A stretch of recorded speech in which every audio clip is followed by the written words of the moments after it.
Hello अस्सलाम वालेकुम आदाब। और मैं हूँ रुबीना सिद्दीकी लखनऊ शहर से। जैसा कि आप लोग को मैंने बताया था कि मैं सुबह के वक्त निकली थी मिट्टी में और एक रिश्तेदारी में इंतकाल हो गया था। बड़े अब्बू हैं हमारे और जब बहुत ही अच्छे इंसान थे और अच्छे इंसान की सबसे बड़ी निशानी है जब इंसान ख़त्म होता है तो इंसान को किस दिन की मिट्टी नसीब होती है, वो महीना कौन सा है, दिन कौन सा है और उनकी मिट्टी में लोग कितने आए हैं। इंसान की पूरी ज़िंदगी की जो कमाई हमें देखने को मिलती है वो इंतकाल के दिन ही देखने को मिलती है कि आखिर इंसान ने आखिरी में क्या कमाया।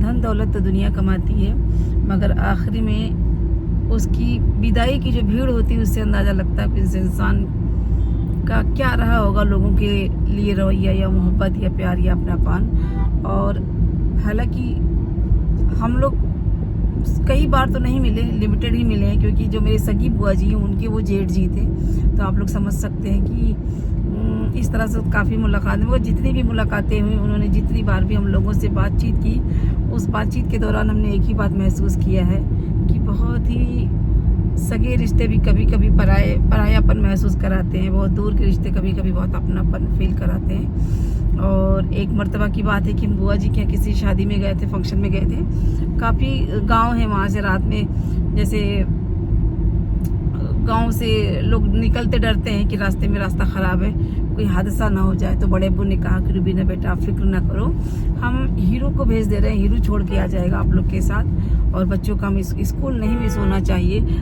आज वही बात मुझे याद थी जो बड़े अब्बू की, और मुझे जैसे पैगाम मिला कि उनका इंतकाल हो गया है। और आज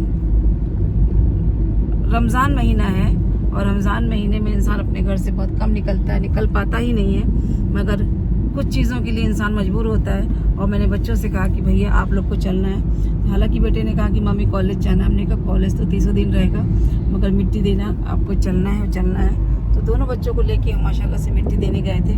और मेरी पप्पी रोक रही थी कि बेटा रुकिए। हमने कहा नहीं पप्पी, आप अपना घर देखिए, मेहमान देखिए और रोज़ा महीना है, हम लोग को अपने घर जाने दीजिए। और हम लोग वहाँ से मिट्टी दे के 10 मिनट रुके थे, 15 मिनट, और वापस आ गए क्योंकि शाम को असर की नमाज, मगरिब की नमाज और रोज़ा अफ्तारी, बच्चे रोज़ा से भी हैं तो वो सारी चीज़ें बच्चे सफ़र करते हैं क्योंकि कहते हैं कि बच्चों को उतना ही दबाना चाहिए जितने भी बच्चे बोल ना पड़े। और बच्चों ने कहा मम्मी चलिए, तो हमने कहा चलो हम लोग वापस चलते हैं। और दोनों बच्चों के साथ मैं वापस आ गई।